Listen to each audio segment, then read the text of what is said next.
Ce premier incident a été documenté sur la chaîne Love Sundays, qui partage habituellement des aventures calmes en van en solo et des campings pittoresques à travers le Royaume-Uni. L'identité de la personne qui filme n'est jamais révélée, mais ce qui s'est déroulé une nuit en Cornouailles ferait réfléchir quiconque avant de dormir seul dans un van. Ce qui avait commencé comme une soirée tranquille a rapidement dégénéré en quelque chose de bien plus inquiétant. Ce n'était pas seulement un simple coup entendu à la porte, quelqu'un tentait réellement de forcer l'entrée. They literally tried to get in the van. But before we get to that, let's find somewhere to stay the night. La vidéo commence comme tant d'autres, par la recherche d'un endroit où passer la nuit. Le van avance silencieusement le long des étroites routes cornouaillaises, avant de s'arrêter dans ce qui semble être une petite aire de stationnement reculée au bord de la route, avec une signalisation peu claire et des restrictions vagues. Le genre d'endroit qui pourrait éveiller les soupçons, mais qui ne suggère pas immédiatement un danger. C'est calme, vide, immobile. Et pendant un moment, cela semble être l'endroit parfait pour disparaître le temps d'une nuit. This will be the last bit of daylight I'll see today. Alors que les derniers rayons de lumière disparaissent, une subtile transformation de l'atmosphère se fait sentir. Les ombres s'allongent sur les vitres du van. Les stores sont tirés avec soin, plus par précaution que pour le confort. Il est clair que l'objectif n'est pas de se détendre, mais de rester discret. Chaque mouvement, chaque décision est calculée. Les lumières restent éteintes. Le lit demeure à moitié monté. Même le dîner est préparé en silence, les portes fermées à clé pour ne pas attirer l'attention. If this is too much, it will go off. I've also cracked the window at the front just to let some of the heat out, but I have no idea why I chose. La chaleur commence à s'accumuler à l'intérieur. L'air devient lourd et même des tâches simples comme faire bouillir des pâtes deviennent un défi. Pourtant, le campeur préfère la sueur et l'inconfort à toute visibilité. C'est plus sûr ainsi. Une fenêtre entrouverte laisse échapper un peu de chaleur, mais permet aussi au son de se propager plus facilement, un détail qui aura son importance plus tard. Pour l'instant, la nuit reste innocente. Un dîner en solo, une petite promenade, une plaisanterie sur le fait d'être repéré en train de se promener avec un repas à la main. Mais bientôt, le ton léger allait disparaître. I am going to go outside though just to check to see how well the blackout curtain's working. I don't want to have all the lights on in here if you can see any form of light peeking out through the curtains. Le soleil étant désormais couché, le campeur sort brièvement pour vérifier l'efficacité des rideaux occultants. Il fait presque complètement noir. Presque impossible de voir le van à moins de savoir exactement où il se trouve. C'est justement le but. Être invisible est la seule forme de protection. Quelques instants plus tard, les verrous de la porte se referment avec un clic et la caméra capture le rituel du soir. Les clés à portée de main, une tenue confortable pour regarder un film et un souhait silencieux de passer une nuit sans encombre. I just heard something outside.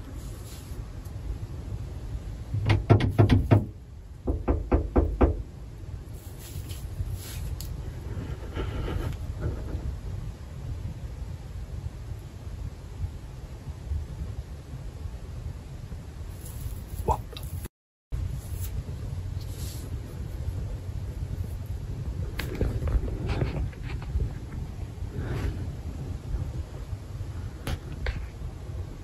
Okay, I think they've gone.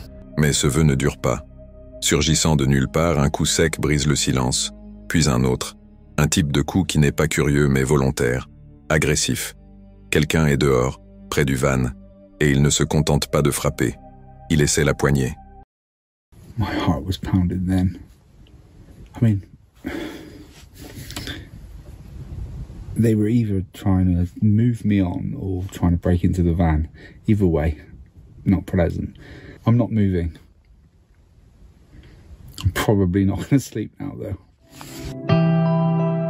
La vidéo ne montre pas ce qui se trouve à l'extérieur, mais ce n'est pas nécessaire. On peut entendre l'adrénaline dans la respiration du campeur. Une décision est prise. Rester silencieux, ne pas bouger, et prier pour que la personne s'éloigne. Ce coup n'était pas un hasard. Ce n'était pas un passant aléatoire. C'était quelqu'un qui testait la porte, essayant d'entrer. Qu'il s'agisse d'un vol ou simplement d'intimidation, peu importe. La peur qu'il a provoquée était bien réelle.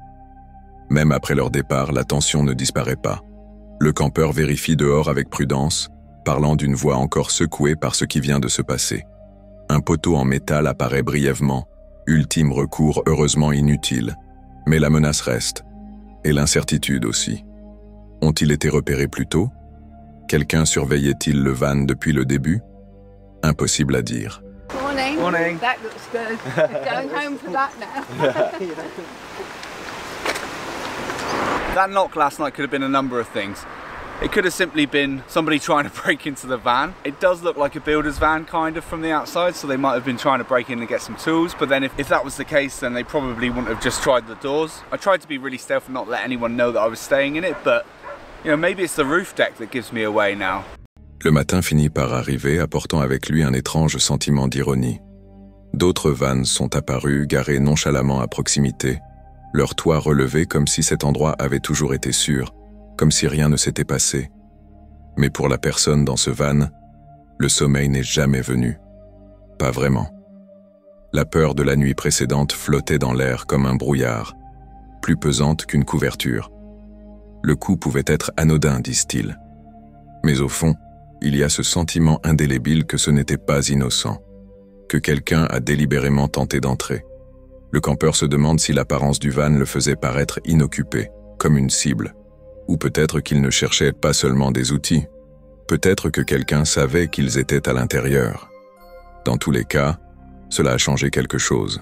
So if you're going to take anything from this video, and you're planning on camping in your van at the side of the road or anything like that, just take this one thing away. When you've packed up and you're ready to go, just make sure that the parking space that you're in is as clean, if not cleaner, than when you arrived. Leave no trace. Avant de ranger le van, il reste un dernier appel.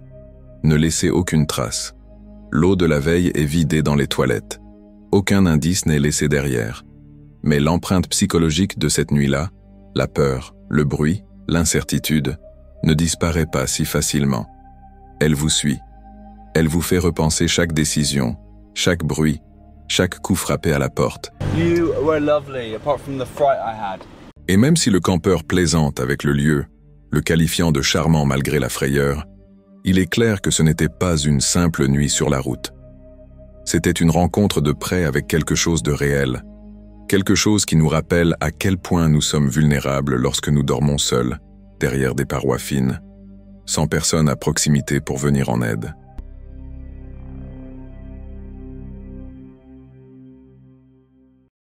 Il y a environ 2 jours, la chaîne YouTube La Patrona Extreme Adventures a publié une vidéo qui est rapidement devenue l'une des plus troublantes de leur catalogue.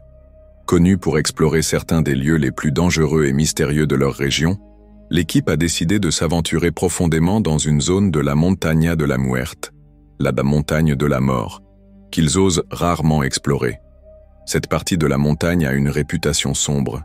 Les habitants parlent de bruits étranges, de bétail disparu et de signes d'une créature insaisissable qu'ils appellent Patton, décrite comme un être immense et puissant, rarement aperçu, mais souvent ressenti. Aquí nos encontramos una vez más en esta área donde siempre hemos mirado mucho patón. Vamos a empezar a caminar, vamos a ir. Esta vez vamos a caminar hacia el sur. Es un lugar donde pocas veces hemos ido, pero es donde siempre se escuchan todos esos gritos de patones. Hemos llegado, sí hemos ido, pero hemos llegado nada más como hasta la mitad. Ahora queremos avanzar un poco más. Sí. Sí, nos llama mucho la atención de que siempre como que nos hacen para ese lado los patones. Esta montaña tiene mucho patón. Estamos sorprendidos con todos los que hemos mirado. Vamos, aventureros. Vamos, Tania. Le voyage commença dans une inquiétante immobilité. La forêt était étrangement silencieuse. Même pour une équipe aguerrie, habituée aux conditions tendues, ce silence avait quelque chose d'oppressant. Ils avancèrent le long de sentiers étroits recouverts de feuilles. chaque craquement sous leurs pas résonnant de façon anormale dans l'air immobile. Les premiers signes de perturbation apparurent rapidement. De profondes entailles marquaient plusieurs troncs d'arbres, comme si quelque chose doté d'une force considérable et de griffes avait lacéré l'écorce. L'équipe supposa qu'il pouvait s'agir de marques territoriales laissées par Patton, bien qu'aucune preuve définitive ne puisse l'attester. Puis l'expédition prit une tournure plus sombre. De grands ossements étaient éparpillés sur le sol de la forêt. Tania, Está muy inclinado aquí. mira, Tania. Aquí hay unos huesos, pero están más grandes, mira. Ay, Chequea. ¿dónde? Ay, no, qué tal. ¿Será un venado? No, está muy grande. Mira este aquí.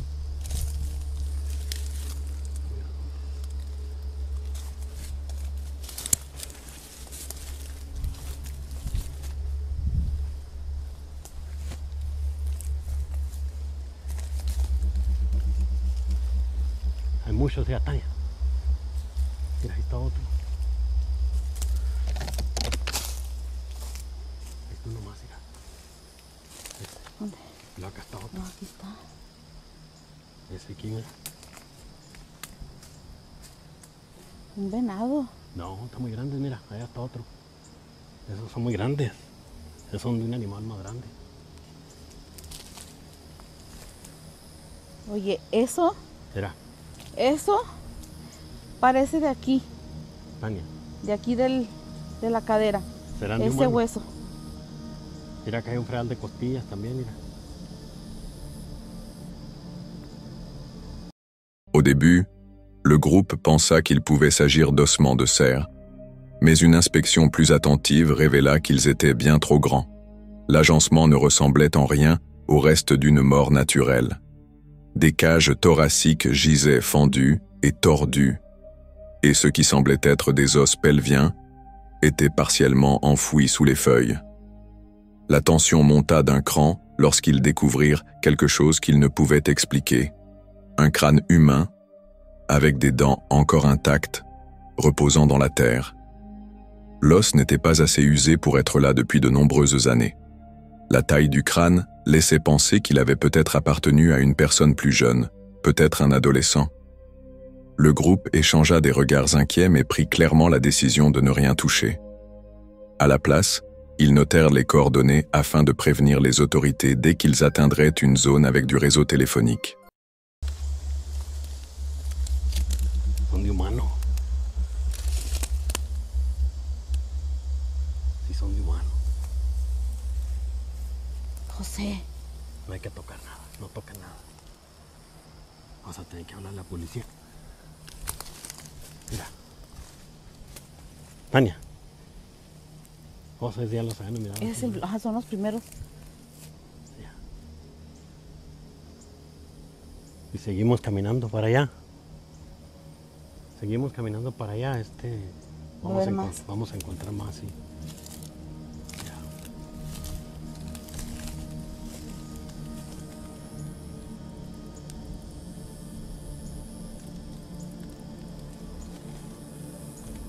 Mira, acá está otro, Tania. Acá está otro, mira. Fíjate, es que esto a mí se me hace... Tania. ¡Wow!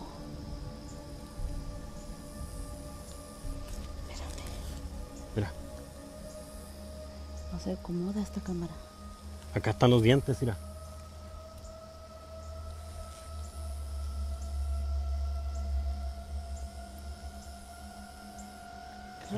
Creo que es de hace muy poco este. Sí, lo devoró un patón, mira. Ahí están los dientes. Este no lo había visto ahorita. Alors que le choc de la découverte semblait ne pas pouvoir être pire, ils trouvèrent d'autres restes éparpillés à différents endroits le long du même sentier. Des cages thoraciques partielles, des os de jambes et de plus petits fragments. La répartition des os suggérait soit que le corps avait été déplacé après la mort, peut-être par des charognards, soit que plusieurs incidents avaient eu lieu dans la zone. La possibilité que ce soit le site d'un crime violent commença à peser lourdement sur chacun d'eux. Pendant tout ce temps, le silence anormal de la forêt persistait. À de rares occasions, Il percevait un léger bruissement au loin, qui s'arrêtait aussitôt qu'ils tournèrent la tête dans sa direction. Impossible de dire si ces sons provenaient d'un animal, d'une personne ou de toute autre chose. Mira, acá hay más. Sí. No, si seguimos caminando para allá vamos a encontrarlos todos.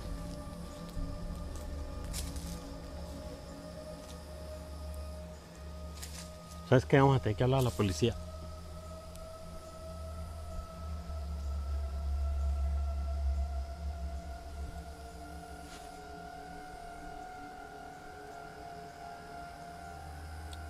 Agarra la locación.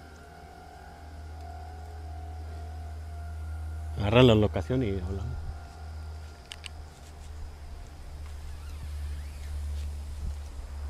¿Qué fue eso?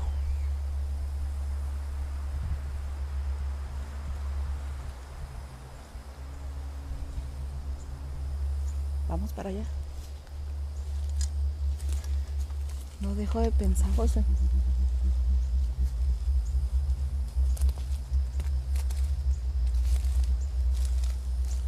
Ya le tomé photo. Au final, ils prirent la décision d'écourter l'exploration, ce qui ne fut pas difficile. Il ne s'agissait pas d'une simple structure abandonnée ni d'un bruit étrange dans la nuit. C'était potentiellement une scène de crime, et se retrouver au cœur de la Montaña de la Muerte, sans issue immédiate, rendait le danger bien réel. L'équipe fit demi-tour, scrutant constamment les arbres derrière eux, notant que le sentiment d'être observé ne faisait que s'intensifier à mesure qu'ils retroussaient leurs pas. De retour dans un lieu plus sûr, ils expliquèrent qu'ils avaient affronté de nombreuses situations étranges et inquiétantes au fil des années, mais que découvrir ce qu'ils croyaient être des restes humains était d'un tout autre niveau. Ils reconnurent que même si une partie de leur mission consiste à percer des mystères, il existe des moments où le meilleur choix est de se retirer et de laisser les professionnels gérer la situation.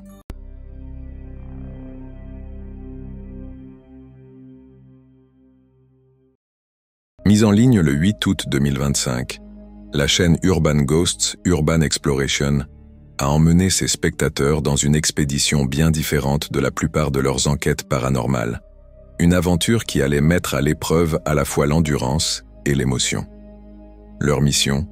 Atteindre l'épave d'un Cessna 414 qui s'était écrasé au cœur de la nature sauvage des décennies auparavant, coûtant la vie à 2 personnes. Dès le départ, le voyage s'annonçait intimidant. Avec une météo imprévisible qui se refermait rapidement et peu d'occasions de tenter l'ascension, ils décidèrent que ce serait le jour J. L'air était frais en altitude, mais le sentier qui les attendait n'avait rien d'accueillant. Made the trip finally got a day that the weather is going to be in our favor, hopefully. There is a kind of a bad cloud, but if we were going to do it, we'd have to do it today, otherwise we don't get another chance for like weeks. The weather's rolling in from down south, so it's been crazy. So we're here to find this abandoned plane crash and also enjoy this crazy view of all these mountains and stuff. It's gonna be really cool. The trail itself is really awesome, but we're here to find this plane crash. It's so cool. You gotta show the mountains. Turn the camera on. I gotta show you the mountains. I can't deny you the view, I suppose. And supposedly there's a few crashes out here. I'd like to find more. So I don't know how to find the information on those, but this one is heavily photographed. Man, the air up here is so clean. It's definitely awesome. So, and it's sort of planned at being really cold, but also being really hot, depending on where the clouds are. So I'm taking the risk and not bringing a sweater. But I will say, at least it's not raining right now. Hopefully it doesn't. But this trail is supposed to be not for the faint of heart. And then the trail we're supposed to go on to get the airplane is even more not for the faint of heart. So I think right now we're at 5,800 feet above sea level. And when we get up there, it's supposed to be like 6,000. 6,000. It's gonna be crazy. À mesure qu'ils s'enfonçaient plus profondément dans les montagnes, de rares marqueurs devinrent leurs seuls repères. Des balises jaunes et des traces de peinture bleue délavée les guidaient à travers une végétation dense et luxuriante. C'était magnifique, mais aussi épuisant et parfois désorientant. Plus ils avançaient, plus le terrain devenait traître. Des falaises abruptes, des passages étroits et des pentes glissantes transformaient chaque pas en un calcul minutieux. À un moment donné, une mauvaise direction les mena droit dans un nuage d'abeilles. Un rappel brutal de la sauvagerie et de l'isolement du lieu. Pourtant, malgré les obstacles, ils poursuivaient leur route, sachant que l'épave se trouvait quelque part devant eux. We're walking into frickin' space. Oh, anyway. Well, it is cool. It is really cool. But that's another trail. I don't know. Want to see what it is? Yeah.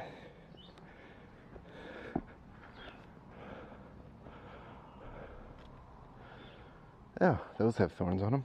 And I just grabbed it with my... Yeah. I just grabbed it with my hand. Oh, it must be some kind of vent or... Oh god, there's a lot of bees, oh god. What? What? We're surrounded by bees. Oh, we are surrounded. The trail goes up in there too. And so this must be like some kind of vent or something. I have no idea. It is. It's a square thing, but see there's like a pipe. It's probably just like for utility purposes, plumbing Yeah. and stuff. Yeah, maybe. Huh, anyway, Yeah, let's get out of the bees. let's get out of the bees. Lorsqu'ils aperçurent enfin le panneau indiquant le site du crash, un soulagement immédiat les envahit, mais il fut vite remplacé par une réflexion plus sombre. Devant eux reposaient les débris tordus du Cessna, figés à l'endroit même où il s'était écrasé au début des années 1980. Recouvert par endroits de mousse, vandalisé à d'autres, le fuselage se dressait comme un mémorial silencieux. Des morceaux d'ailes, l'ossature intérieure et des débris éparpillés s'étendaient bien en contrebas de la colline. Les moteurs avaient disparu depuis longtemps, récupérés peu après l'accident, mais une grande partie de la structure demeurait intacte. Une photographie figée de la tragédie. Debout au milieu de l'épave, l'équipe ne pouvait s'empêcher de penser aux 2 vies perdues ici.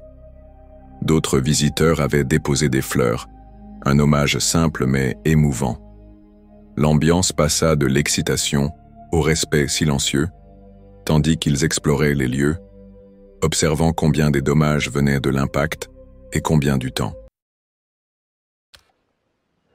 Look at this. Wow. Just almost fall all the way down. People have brought flowers out here and stuff. You almost fell all the way down? Yep. Be careful. How cool is this? Pretty cool. I feel it makes me sad though if people died. Yeah. Well, yeah. It's definitely a sad situation, of course.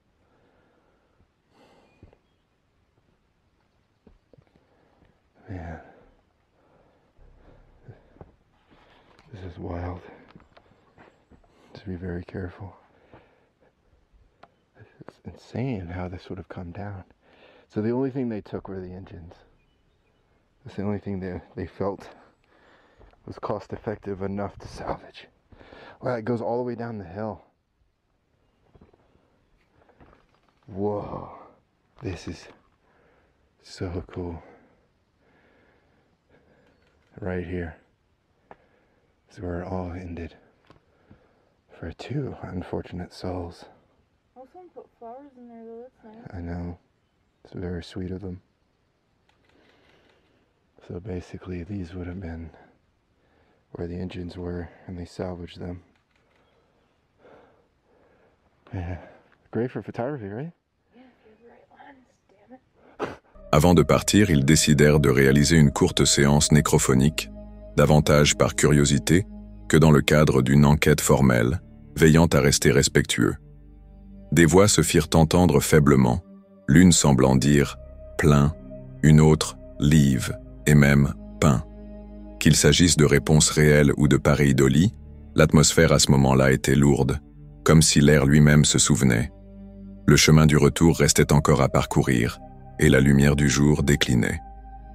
Avant de s'éloigner, ils jetèrent un dernier regard à l'épave, reconnaissant à la fois son intérêt historique et le coût humain qui y était attaché.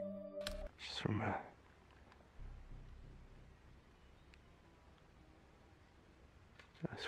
a plane enthusiast standpoint, this is really neat, but also you do have to take into consideration that lives were lost here.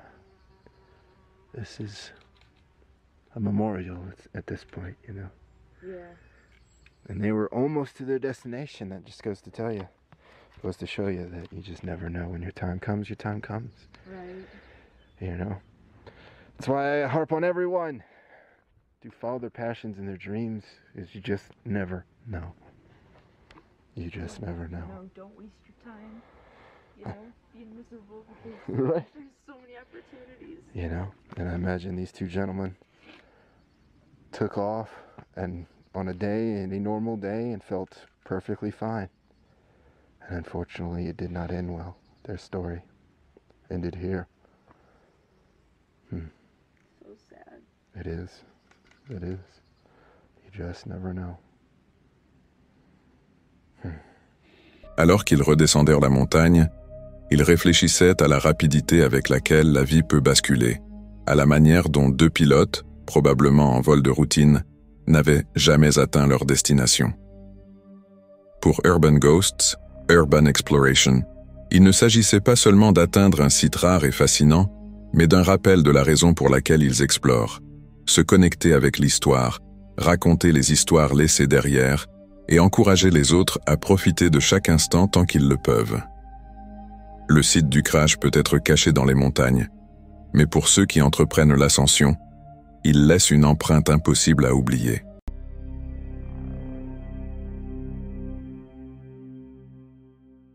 Cassandra est surtout connue de ses abonnés sur TikTok pour ses aperçus légers de sa vie quotidienne. Son contenu n'avait jamais abordé quoi que ce soit de troublant, ce qui rend une nuit en particulier si mémorable. Il était environ 3 heures du matin dans sa cabane, lorsqu'elle fut brusquement réveillée par des bruits inhabituels venant de l'extérieur. Au début, elle ne parvenait pas à identifier le son.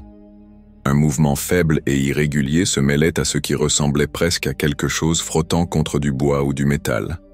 La curiosité se mêlait à un malaise qui l'empêchait de se rendormir. Se glissant hors du lit, elle regarda par sa fenêtre dans l'obscurité au-delà de sa clôture.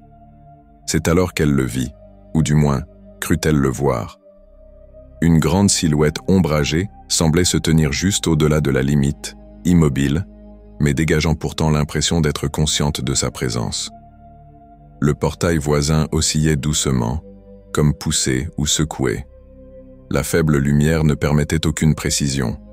Elle saisit son téléphone, alluma la caméra et commença à filmer, peut-être à la fois comme preuve et pour se rassurer.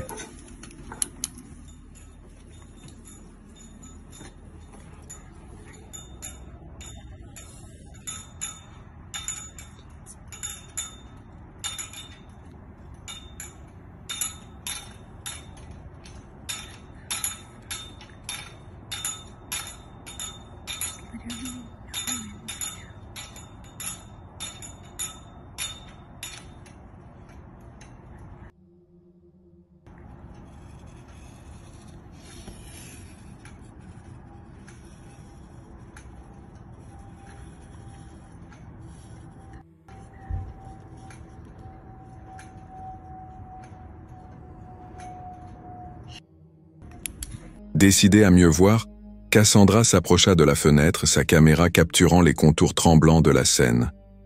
Mais alors qu'elle essayait de se concentrer, la silhouette sembla disparaître. À sa place, presque de manière absurde, se tenait un chat. Puis, alors qu'elle commençait à assimiler ce changement, un coup frappé fort et délibéré résonna à sa porte, le bruit soudain brisant le silence inquiétant et faisant battre son cœur à tout rompre.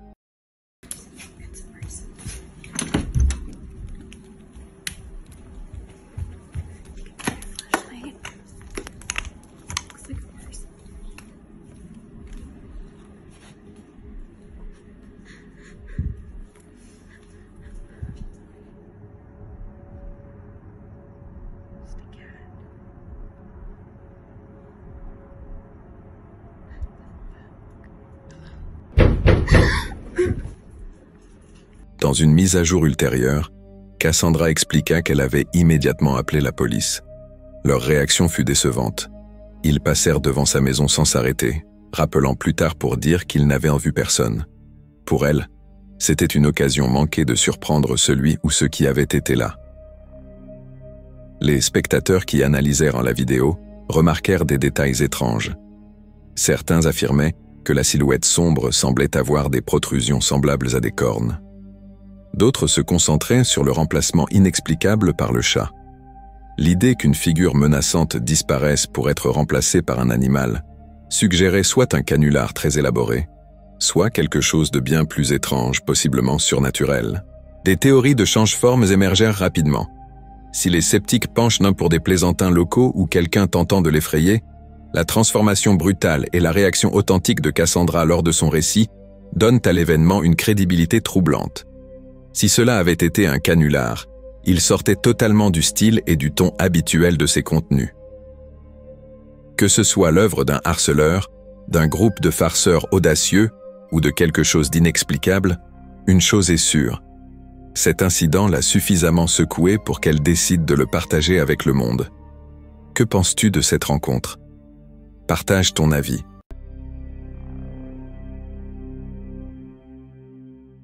Cette publication a estompé la frontière entre une aventure extrême et une véritable histoire d'horreur. Au cœur silencieux d'un canyon isolé, l'animateur de Rugged Road Explorers pénètre dans un lieu où la pierre parle sans mots. Ici, le langage est ancien, et à seulement 1 mile de là, il avait déjà découvert un ancien observatoire, un cercle de pierres alignées selon le mouvement du soleil. Maintenant, en examinant ce panneau de symboles, il soupçonne qu'ils font partie du même système, un message codé laissé par le peuple Fremont, attendant d'être déchiffré. In this remote canyon, the stone speaks, not with words, but with symbols, spirals, lines, a lone figure. It's more than just rock art. 1 mile from here, I found an ancient observatory, a circle of stones aligned with the sky. And I believe that this glyph is part of that system. A message, a coded message. But can we figure it out? I'm out for a hike, and I'm just checking out walking around the base of these canyons. Always before I've been coming in from the top, but I thought I would try this, and it seems pretty cool because right here is a ruin, and it looks like there's another one back over here. So we'll check them out, and wow, can't believe how easy this is. So it looks like to get up to this one, I've got to go up this log here, which is pretty cool. Au lieu d'arriver par le sommet comme lors de ses visites précédentes, il approche depuis le fond du canyon. Peu après le début de la randonnée, une ruine se dévoile, partiellement cachée contre la paroi rocheuse. Une simple montée sur une bûche appuyée contre la roche le conduit à une corniche, où 2 structures anciennes se tiennent côte à côte. La première semble avoir été une habitation. Une partie aurait pu être un petit grenier, la bassine peu profonde et le sol rocheux suggérant un endroit où l'on stockait de la nourriture. Les roches effondrées montrent que la falaise a bougé au fil du temps. La disposition des pierres laisse entrevoir que les murs s'étendaient autrefois davantage vers l'extérieur, dans l'espace ouvert. Pretty easy to get up, and this just looks like be a little granary.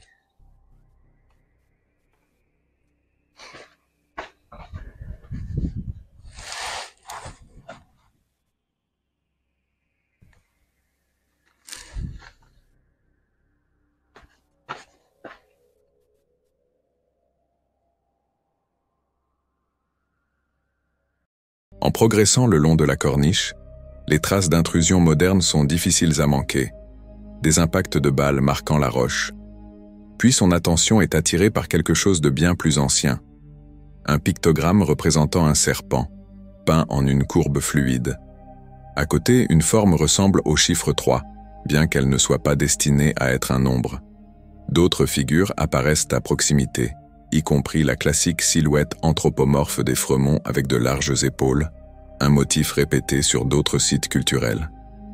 Un symbole distinct, en forme de grotte, est peint à plusieurs reprises. et dans une version, une ligne droite s'élève depuis le sommet et se termine en cercle. All right, so let's break it down.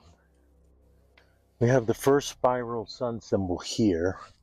You've got some kind of a mark there, but it's really hard to make out what it is. But let's start with this picture. Got the first large sun spiral here. You have a small one here.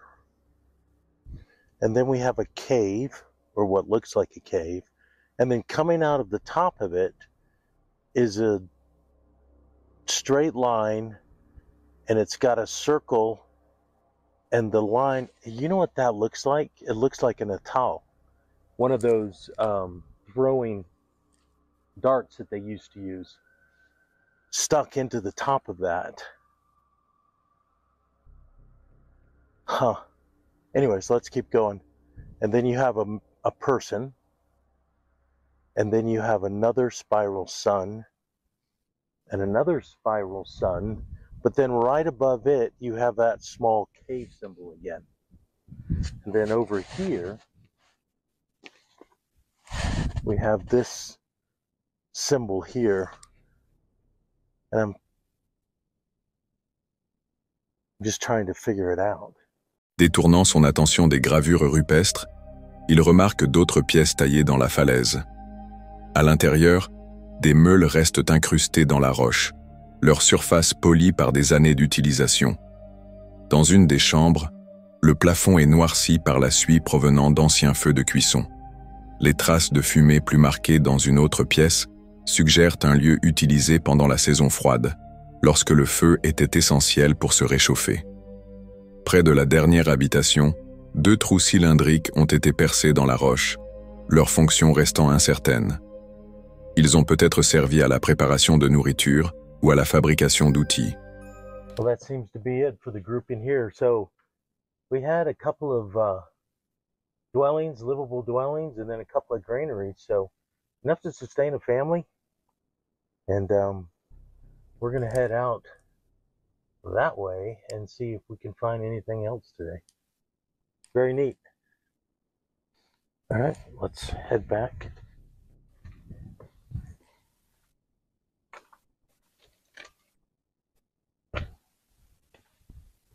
We'll get out through there.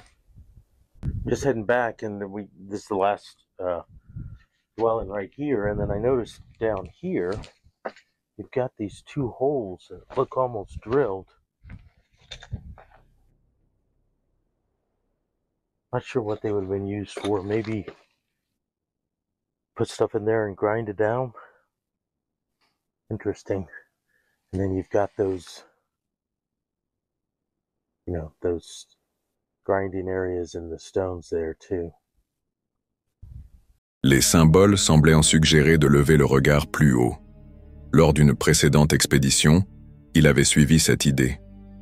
En grimpant jusqu'à un sommet voisin, il découvrit 2 choses remarquables. Un site funéraire caché, contrairement à tout ce qu'il avait vu auparavant, et un agencement de pierres formant ce qui pourrait être un point d'observation astronomique. Si cela était confirmé, ce serait le premier du genre jamais documenté dans l'histoire des Frémonts. Sous cet angle, les pétroglyphes du canyon commencent à prendre sens, spirales, grottes, figures et lignes formant un registre interconnecté du ciel, des saisons et des croyances spirituelles. 2 spirals, perhaps marking the sun's path across the seasons. But this 3rd spiral, this one may be different. It could represent the observatory, the place where they track the sky itself. In the Fremont culture, the cave represents the afterlife, transition, or a portal between worlds. This isn't just a cave, it's a doorway to the underworld, or maybe something beyond. A line rising from the cave, a spirit's path, or maybe a message to look above. And then we have this figure. This figure stands or floats between the cave and the sky. A shaman? Is it a spirit? Or the one who read the signs carved here long before we came? After studying the petroglyph and digging through what little is known about the symbols like these, I started putting the pieces together. Search higher, but where? I decided to climb the nearby mountains, and what I found up there changed everything. A burial site hidden at the summit, a first.